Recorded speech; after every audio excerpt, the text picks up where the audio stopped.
या 135 वर्षाच्या वाटचालीमध्ये तुम्ही कधी संगणक वापरला नाही, तुम्ही कधी आर्टिफिशियल इंटेलिजन्स वापरलं नाही, तुम्ही ह्युमन इंटेलिजन्सने जे कोडिंग तयार केलं ते कम्प्युटरपेक्षा देखील उत्तम कोडिंग हे तुम्हाला तयार करता आलं. आणि म्हणून आज Guinness book of world record असेल, अनेक पारितोषिकं असतील, अनेक विद्यापीठांमध्ये संशोधन असेल, या सगळ्या गोष्टी आपल्याला पाहायला मिळतात.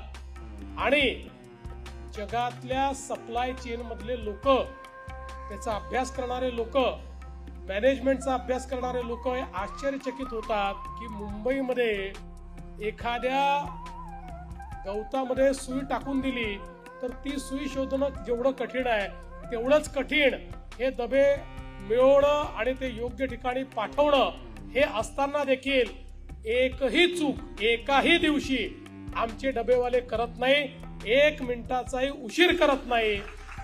ही जी काही मॅनेजमेंटची स्किल तुम्ही तयार केलेली आहे याच्यामुळे निश्चितपणे संपूर्ण जग हे तुमच्याकडे आकृष्ट झालं आहे.